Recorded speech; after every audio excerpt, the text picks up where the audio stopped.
जो ताकतवर है वो मॉरल स्टैंड लेता है। नॉन अलाइंड थे, अब ऑल अलाइंड हो गए, फिर एवरी अलाइंड हो जाएंगे, ऑल इज फाइन हो जाएंगे। ये क्या शब्दों का हेरफेर है भाई?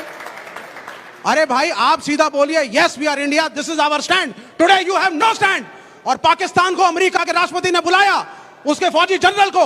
यह पहली बार हुआ इतिहास में जब किसी प्राइम मिनिस्टर या प्रेसिडेंट के बजाय फैक्चुअली इनकरेक्ट चार जनरल जा चुके हैं America. They were presidents of Pakistan. Yahya Khan was the president of Pakistan. बिना पढ़े आ जाए ऐसे कैसे हो सकता है? Sorry madam, they went in the capacity as presidents.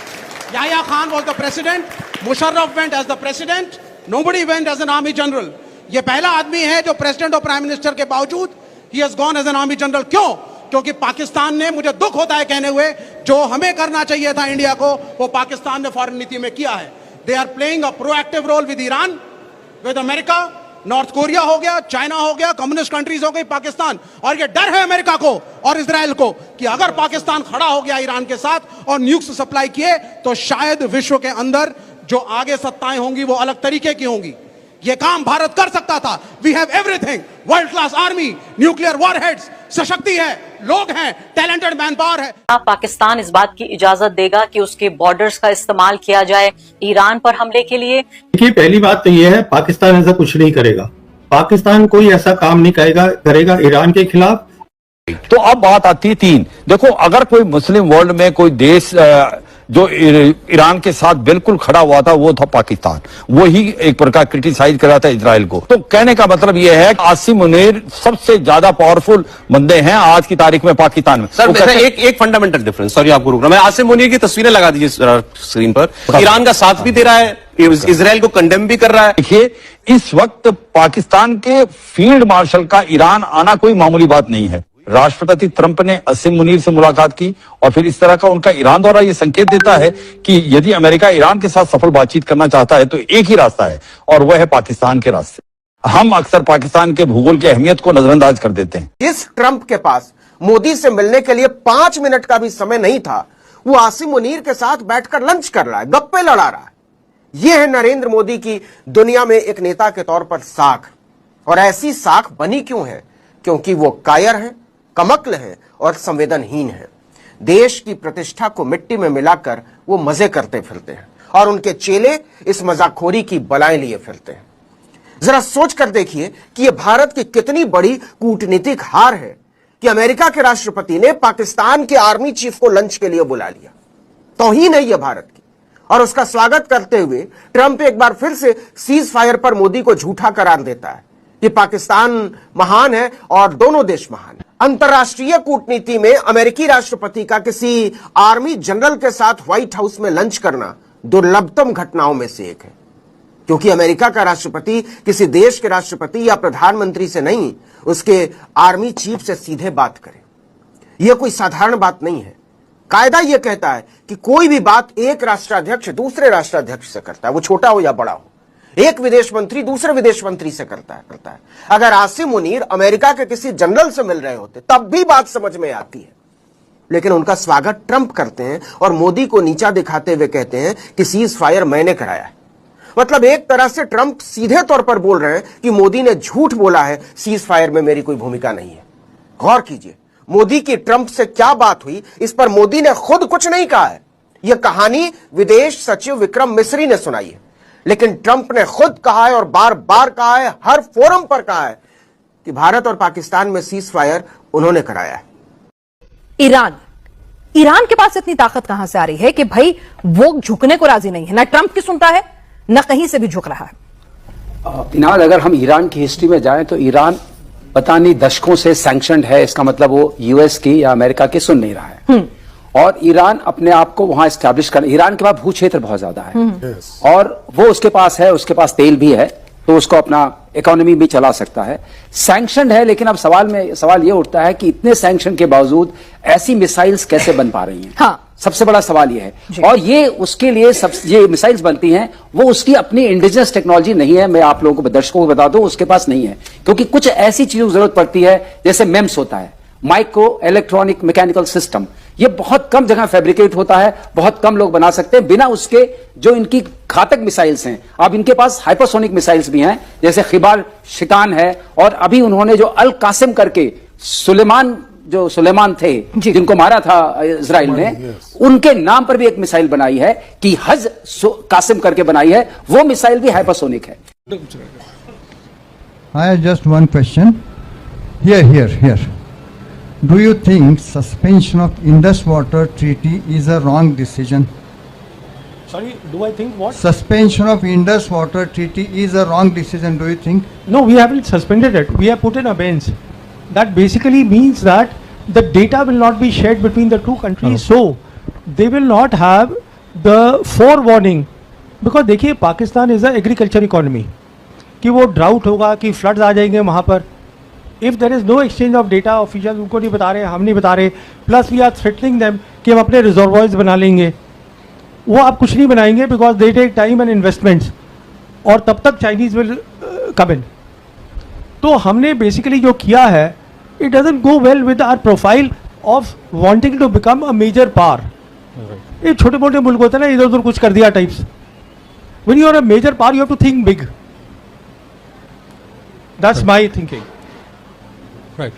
कि बैक चैनल से बहुत सारा खेल हो रहा है, ईरान के ऊपर फर्जी बम गिरा दिए गए, ये जानते हुए कि ईरान को कोई खास नुकसान नहीं हो रहा है। ट्रंप ने अपनी पीठ ठोक ली, उसको पीठ ठोकने की आदत है।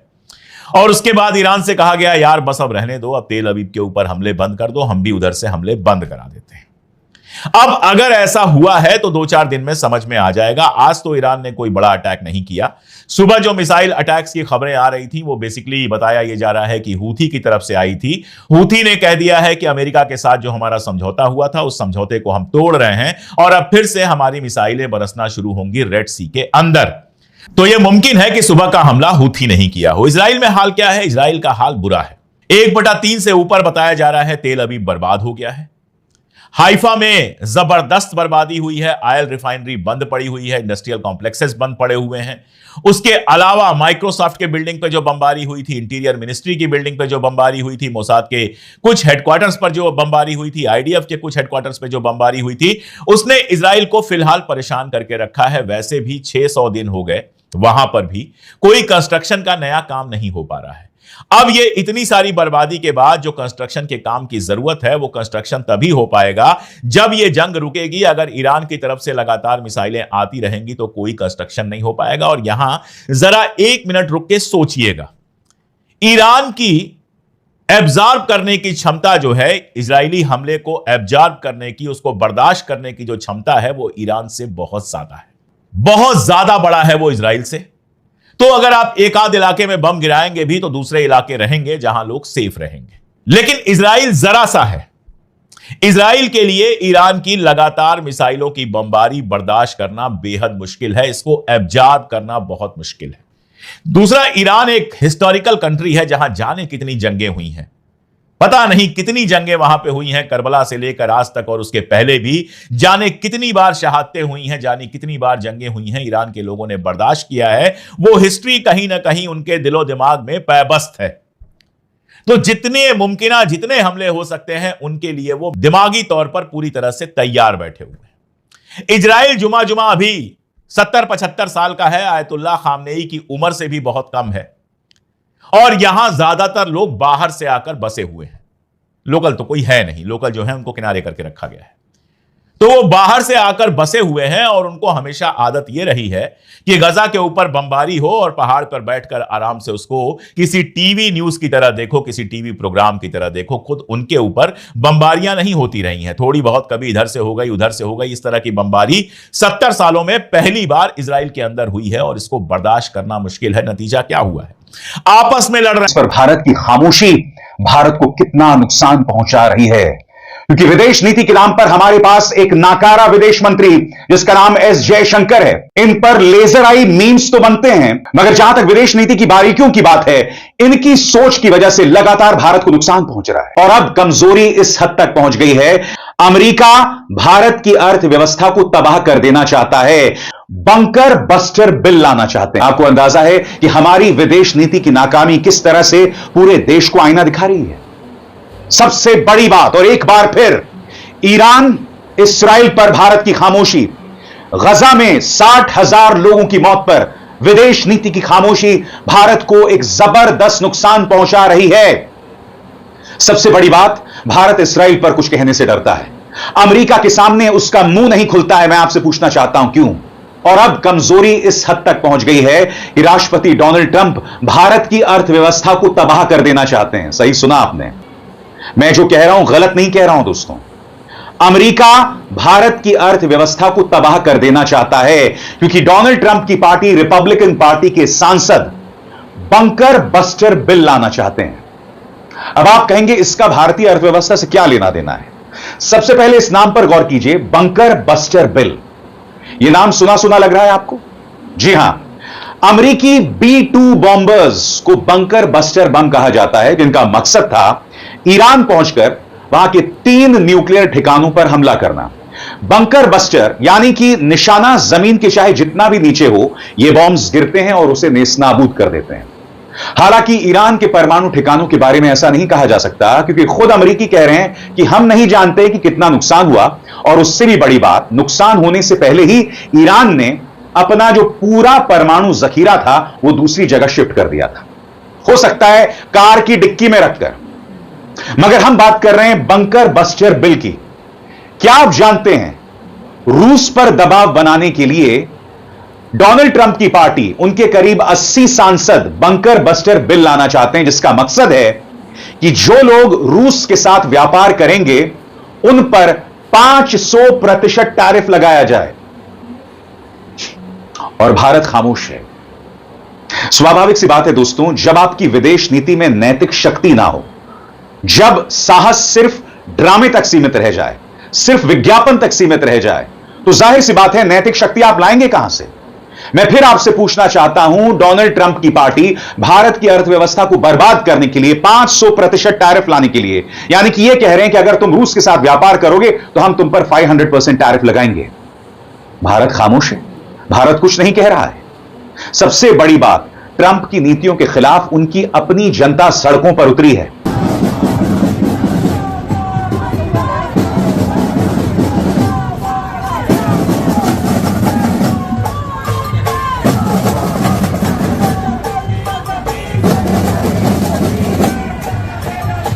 कई देश इस वक्त उसका विरोध कर रहे हैं। पाकिस्तान जैसा आतंकवादी देश भी, उनकी जनता भी सड़कों पर उतरी है। कनाडा में उसका विरोध किया जा रहा है दोस्तों। मगर अगर कोई भारत के अंदर गजा और ईरान के पक्ष में उतरेगा तो मैं दावे के साथ कह सकता हूं उनके खिलाफ आतंकवाद की धाराएं लगा दी जाएंगी। सही सुना आपने, यह हो रहा है भारत में। क्योंकि प्रॉब्लम क्या है भारतीय जनता पार्टी के साथ? भारतीय जनता पार्टी के साथ सबसे बड़ी प्रॉब्लम है कि वो हर मुद्दे को हिंदू मुस्लिम की निगाह से देखते हैं। उन्हें गजा में मुसलमान दिखाई दे गए, उन्हें ईरान में मुसलमान दिखाई दे रहे हैं, लिहाजा भारतीय जनता पार्टी सरकार का जो समर्थन है ना, वो इस्राइल की तरफ झुका हुआ है। मगर यह भारत की विदेश नीति को नुकसान पहुंचा रहा है। अंतर्राष्ट्रीय तौर पर भारत को लोग शक की निगाह से देख रहे हैं, और चूंकि हमारे अंदर नैतिक साहस नहीं है, हिम्मत नहीं है, लिहाजा अमेरिका जो मर्जी कर रहा है और हम खामोश बने हुए हैं। मैं आपको बतलाना चाहता हूं दोस्तों, यह बंकर बस्टर बिल है क्या? आपके स्क्रीन पर भारत के लिए एक नुकसानदेह बिल। भारत पर 500% टैरिफ लगाया जा सकता है, मगर हर बार की तरह यह सरकार खामोश है। एक ऐसा बिल जिसका विरोध उन्हीं के देश में हो सकता है, भारत इस पर खामोश है।